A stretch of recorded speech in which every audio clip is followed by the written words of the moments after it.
خیلی خوشحالم که اومدم اینجا امیدی باشم بر بچه‌هایی که مریضن و تو بیمارستانه. من آیلین 17 سالم. روزی که مشکل شروع شد میخوای در مورد اون روز صحبت کنیم؟ علائمی که پیش اومد، چند سالت بود؟ یه خالای ریزی روی سینم افتاده بود.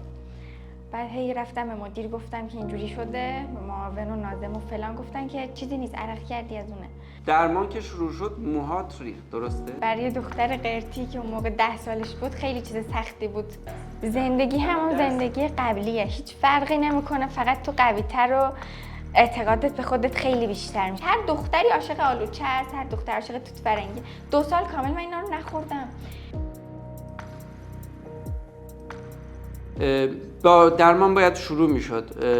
میدونین که AML بیماری راحتی نیست و وقتی اسم صعب العلاج روش گذاشته میشه واقعا بابای مامانم میگه من پسرم اصلا موی سفید نداشت، تو مریض شدی باعث شدی موی سفید داشت.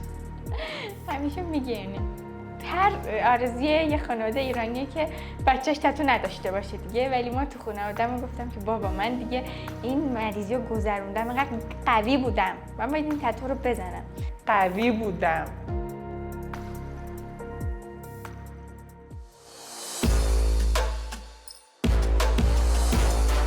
سلام، من دکتر قاضی‌زاده فوق تخصص خون و انکولوژی هستم. همیشه ازم میپرسین آیا دکتر امیدی هست؟ آخرش چی میشه؟ چی کار میتونیم بکنیم؟ نتیجه میگیریم؟ امروز مهمون عزیزی اینجا دارم که به من کمک میکنه تا بتونیم به این سوالهای شما جواب بدیم. آیلین سلام. سلام آقای دکتر. خیلی خوش اومدید. ممنونم، مرسی. ممنونم از دعوتتون آقای دکتر. من خیلی خوشحالم که اومدم اینجا امیدی باشم بر بچه‌هایی که مریضن و تو بیمارستانه. آیلین چند سال داری؟ من آیلین 17 سالم. 17 سال. روزی که مشکل شروع شد میخوای در مورد اون روز صحبت کنیم؟ علائمی که پیش اومد، چند سالت بود؟ 9 سالم بود، 10 سالم بود، 4 بودم. توی مدرسه که بودم یه خالای ریزی روی سینم افتاده بود. بعد هی رفتم به مدیر گفتم که اینجوری شده، معاون و ناظم و فلان گفتن که چیزی نیست، عرق کردی از اونه. و اومدم خونه، تا جایی به دستم میخورد کبود میشد، پاهام کبود شده بودن، دستام کبود شده بودن. حالا با یه آزمایشی رفتیم بیمارستان عرفیان آزمایش شد. بعد آزمایش ما رو با اورژانس فرستادن به بیمارستان پیش شما تا دیدین اصلا نگاه نکردین، خود برگر رو گفتین آیلین بستریه. بستری کردین، از روز اول یه هفته شروع نکردین دارا رو. هفته اول آماده سازی بود، سرم و اینا. هفته دومش فرستادیم به بخش اصلی طبقه بالا شروع شد. 10 سالم شروع شد. خیلی بالاخره مریضیه دیگه، همیشه میشه گفت که خیلی بد بود و سخت بود، ولی آخرش خیلی خوب بود. خدا رو شکر خیلی قشنگ تم شد. خیلی راضی بودیم از اون کادر بیمارستان، از خود شما، همکارای شما خیلی خوب بودن. اکیوت میلوید لوکمیا نوعی از لوکمی حاده که توی سنین پایین دیده میشه. آیلین موقعی که به ما مراجعه کرد با کبودی‌های روی بدن، پتشی و اکیموز مراجعه کرد. تو بررسی‌هایی که انجام دادیم متوجه شدیم که مغز استخوان سلول‌های سفید یا لوکوسیت‌های مغز استخوان به خوبی عمل نمی‌کنند. بعد از بررسی‌ها تصمیم گرفتیم که درمان رو شروع کنیم.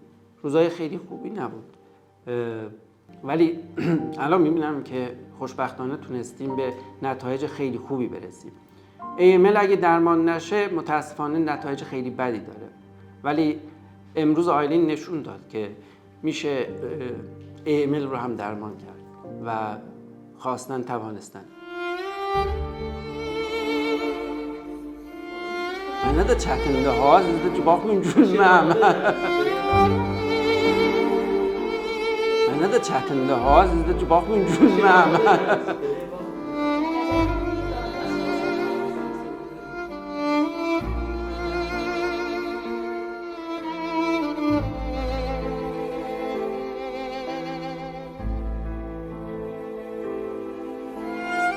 روزای خیلی بعد بررسی هایی که انجام شد، بررسی های ژنتیک، فلوسایتومتری که انجام شد و از وجود بیماری مطمئن شدیم، یکی از جای خیلی سخت کار اطلاع دادن به والدینه. همیشه من به شخصه دوست دارم که به پدرها قضیه رو توضیح بدم و الان آیلین هم شاید یادش باشه که به مادرشون چیزی نگفتیم و هیچ موردی رو توضیح ندادیم و اجازه دادیم که پدرشون خودشون قضیه رو توضیح بدن. با درمان باید شروع میشد. میدونین که AML بیماری راحتی نیست و وقتی اسم صعب العلاج روش گذاشته میشه واقعا سختیشو نشون میده.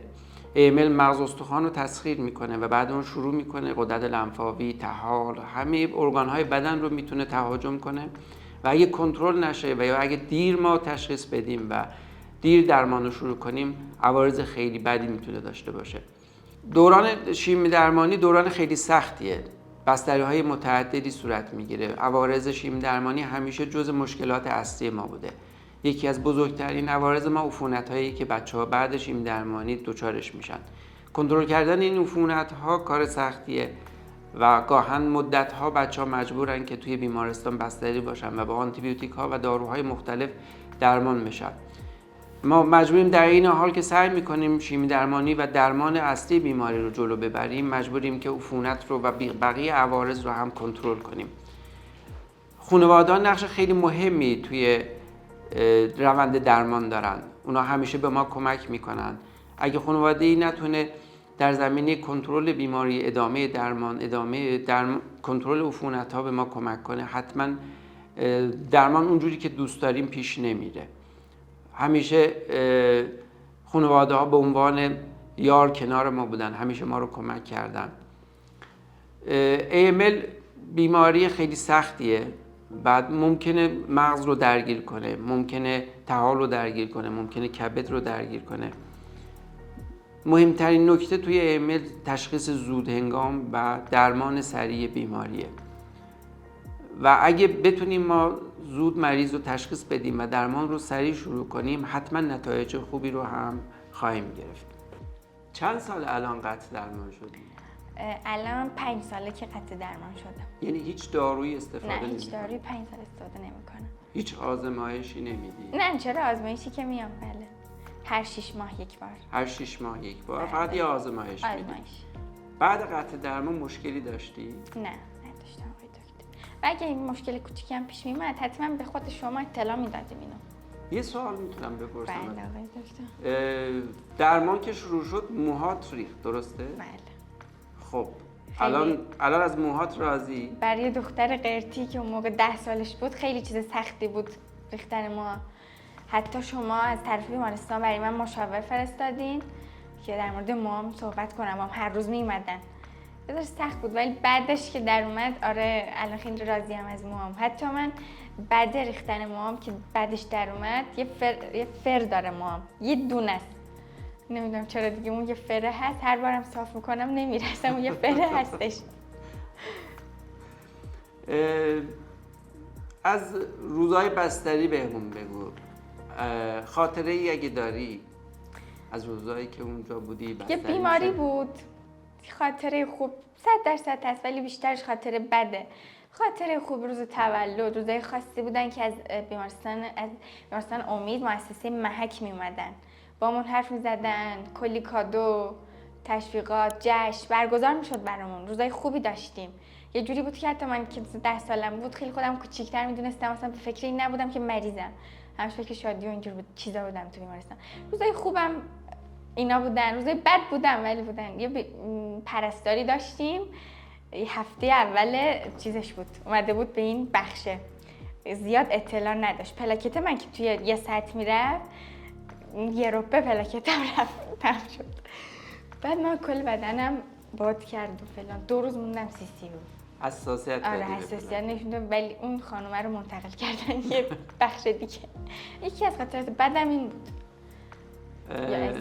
از اون تولدایی که تو بخش میگرفتین از اونا، از کسایی که میشناختی تو بخش خیلی خوب بودن. تولد حضرت مهدی میشد میومدن، تولد خودمون که بودن دکترا خودشون، شما خودتون یا دکترای دیگه همون آقای نوروزی حجتی میومدن تبریک میگفتن. حتی یادم یه روز تولدم شما من مرخص کردین، گفتین که یه روزه برو خونه‌تون فردا بیا. خیلی خوشحال شدم، رفتم یه جشن بزرگی هم گرفته شد تو خانواده. خیلی خوب بود اون خاطره برام. الان چی کار میکنی؟ از الانت بگو. خیلی دوست دارم بدونن که بعد اینکه قطع درمان میشن میتونن کار کنن، میتونن ادامه تحصیل بدن. زندگی همون زندگی قبلیه، هیچ فرقی نمیکنه، فقط تو قوی‌تر و اعتقادت به خودت خیلی بیشتر میشه، اعتماد به نفست میره بالا. مثلا هر چی پیش میاد سر زندگی میگه من یه مریضی این بزرگی رو گذروندم، این چیه جلوی من؟ این خیلی مهمه. خیلی عالی. الان چی کار میکنی؟ الان به درسم ادامه میدم، ورزشم خیلی برام روزمرگی شده، نه که یه روز نرم نمیشه، حتما ورزشم بکنم. شانم شد ورزش تخصصی خودم، ناجی هستم، کنار استخر مربی هستم. میخوام بگم که این مریضی هیچ مانعی نیست، حتی تشویقتون میکنه برای همه چیز. رشته خاصی ادامه تحصیل داری؟ آره، تربیت بدنی خوندم. عالی. الان تموم کردی تربیت بدنی؟ امسال قراره کنکور بدم. چقدر خوب. بله. عالیه. آیلین، از روز قطع درمان بگو. چه حسی داشتی؟ یه حسی که اصلا قابل وصف نیست، قابل توصیف نیست، خیلی حس خوبیه. چجوری بگم از خوبیش؟ قابل گفتن نیست، ولی از شانس من بود که 3 روز پشت سرم برقا رفتن. روز اول برقا رفت، گفتین که سیستم کار نمیکنه، برو فردا بیا. فردا بازم آیلین برقا نیست، برو فردا بیا. روز سوم گفتم آقای دکتر یهو نگین که دوباره میریم بستری میشیم، برگه منو بدیم برم. برگه‌مو دادین، امضا کردین، خدا رو شکر کلی عکس گرفتیم، روز خیلی خوبی بود. به کل بخش شیرینی دادیم، آب میوه دادیم، خیلی خوشحال بودیم. مثلا یه حسی بود که تا حالا یه بار تجربهش کردم، اونم 5 مرداد بود، اون روز بود. خیلی حس خوبی بود، جالب بود. من امیدوارم همه بچه‌ای که الان تو بخشن، بچه‌ای که درگیر این بیماریان، این حس رو تجربه کنن. خیلی حس خوبیه. از خانوادت بگو. از روزای درمان، قطع درمان، بعدش دوره درمان خانواده خیلی مهمه، خیلی مهمه. دوره درمان خیلی ها میرن میگن که بچه‌مون قراره خوب نشه، این مشکلات اون مشکلات. یه خانواده میره میاد میگه بچه‌م قراره خیلی خوب بشه، فردا بهتر از هر روز. این خیلی کمک میکنه، کلام مثبت خیلی خوبه. این که پی برم بگم بیان بچه‌مون روز به روز داره بهتر میشه، به جای اینکه بگن روز به روز داره بدتر میشه، هر چی بگیم قرون بشه. من خانواده‌ام هر روز میگفتن که هر روز آیلین داره بهتر میشه، حتی به جای اینکه اسم مریضی رو بیارن میگفتن آیلین یه سرماخوردگی خیلی شدید گرفته که درمان دورش خیلی زیاده، قرار طول بکشه. که اونم خدا رو شکر جوری که گفتن شد و درمانمون یکم طول کشید ولی شد، خیلی خوب شد. مادر بزرگ، خاطره مادر بزرگ؟ آره، همیشه خانواده میگن که بابای مامانم میگه من پسرم اصلا موی سفید نداشت، تو مریض شدی باعث شدی موی سفید داشت. همیشه میگه اینه. خوبه دیگه ولی مثلا مدتی که مریض بودم اون یکی بچه همیشه تنها بود، یکم خونه خاله، یکم خونه عمو، اون یکی بچه هواشون رو داشته باشن فامیلا. خیلی خوبه. از بچه‌هایی که اون دوران با تو درمانشون همزمان بود الان کسی رو میشناسی؟ آره، با یکیشون هم حتی موقع دکترای بزرگ بهش گفته بودن که خیلی وخیمه حالش، به باباش گفته بودن اینکه خوب بشه احتمالش خیلی کمه، ولی مامانش مقاومت کرد و گفت من میخوام بچم درمان بشه. شد، خدا رو شکر خیلی الان حالش بهتره. اون خیلی یکم اون طول درمانش طول کشید، بیشتر از من بود، ولی خدا رو شکر اونم بهتر شد. آره، باش در ارتباطم. چه انتظاری از کادر درمان داشتی یا الان داری؟ انتظاراتی که داشتم همشون خیلی خوب بودن. تمام پرستارا با روحیه خیلی خوب، اخلاق خیلی خوب بودن. خیلی راضی بودم ازشون. مثل مامان دومم بودن اونجا. مامانم اگه نبود مثلا یه لحظه، اونا همیشه بودن پیش من. الانم که الان میرم گاهم میبینمشون، حتی به بچه‌ها روحیه میدم، میرم با ماماناشون حرف میزنم. چیزی که انتظار داشتم ازشون رو بودن. از خاطرات دوران درمان چیزی داری برامون بگی؟ آره، اینکه من تو دوران مریضیم بود صاحب 5 تا علنگو شدم. مامان بزرگم نذر کرد که اگه دخترمون مرخص بشه، یکم حالش بهتر بشه، میبریمش مشهد. رفتیم مشهد، به مشهد 5 کیلومتر مونده بود، گفتم باید در بیار علنگوهای منو بدی. حالا صاحب 5 تا علنگو که شدم، گرفتم ازشون بعد اینکه من قطع درمان شدم، هر آرزوی یه خانواده ایرانیه که بچهش تتو نداشته باشه دیگه، ولی ما تو خانواده‌مون گفتم که بابا من دیگه این مریضی رو گذروندم، اینقدر قوی بودم، من باید این تتو رو بزنم. تتویی که دستخط بابام هم هستش، دختر قوی بابا رو زدم. هر جا که میخوام کم بیارم میگم تو که دختر قوی بابا بودی چی شد؟ خیلی تاثیر مثبتی داشته رو. همیشه بعد نگاه نمی‌کنم به این مریضی. شاید اگه من مریض نمی‌شدم نمیذاشتن تتو بزنم. تتومو زدم، صاحب علنگو شدم. چیزای خوبی بود. خود بیمارستان محک خیلی کمکمون میکردن اون موقع. هی زنگ میزدن، پرسجو میکردن. خوب بودن. دوره مریضی نمیگم همش بدی نداره، خیلی خوب اتفاقه. کلی صاحب عروسک میشدیم. خوب بود. از خاطرات بد چی میخوای بهمون بگی؟ خاطرات بد نداشتم من توی بیمارستان. همش سعی کردم خوب باشم. هیچ خاطرات بد yok نه. iğneden korkasan Ayti'den kork Ayti'lerden de bomber o Ayti'lerden. آها یکیشو بگم. Ha. آره آیتی داشتم. Benden de hep bir pis bizzat yaptı bizzat nem میخوام evvel بگم. pislendi. میخوام بگم آقای دکتر. آیتی که داشتم در خیلی بده دیگه، آیتی دردش زیاده، بعدش کمر درد و حالت تهوع خیلی بده. آیتی داشتم، رفتم دراز کشیدم رو تخت، شما بودین، آقای دکتر بعدیمون، بابام، چند نفری بودن که من نگه داشته بودن که شما اون آیتی رو برام بزنین، آمپوله رو بزنین. من اینقدر تکون خوردم، اینقدر اذیت کردم، داد و هوا رو انداختم. شما گفتین که الان آیلین اینجا دیگه ساکت باشم، من نمیزنم، باید بره اتاق عمل بیهوش بشه. نزدین. فرداش فرستادین اتاق عمل زدین آیتی منو. یه خاطره بدی شد برام، من رفتم اونجا اتاق عملم دیدم، قرار نبود اتاق عمل رو ببینم، شما فرستادین من دیدم. آیتی مخفف اینتراتکال اینجکشنه. ما توی مریضایی که AML دارن یا لوسمی دارن مجبوریم که دارو رو به صورت مستقیم به داخل نخاع تزریق کنیم. خوشبختانه الان با تغییرات زیادی که دادیم کلیه آیتی ها زیر بیهوشی انجام میشه و بچهای عزیزمون دیگه اون اذیت‌های قبل رو ندارن. قبلا نمیتونستیم اینا رو بیهوشی بدیم و جزء قسمت‌های مهم درمانه و باید حتما انجام بشه برای پیشگیری از درگیری مغز و نخاع، یا در مواردی برای درمان بیماری مغز و نخاع ما مجبوریم که داروها رو به صورت مستقیم از طریق ستون فقرات داخل نخاع تزریق کنیم که این بیماری رو پیشگیری کنیم یا درمانش کنیم. آیلین نمونه دختران با اراده و امیدواریه که تونست این بیماری رو شکست بده. درمان لوسمی درمانی که نیاز به تیم خیلی قوی داره. بنده فقط یک عضوی از این تیم هستم. کادر خیلی خوب پرستاری ما، پزشکان دیگه‌ای که همراه بنده هستن و بودن توی نتایج ما سهیمن.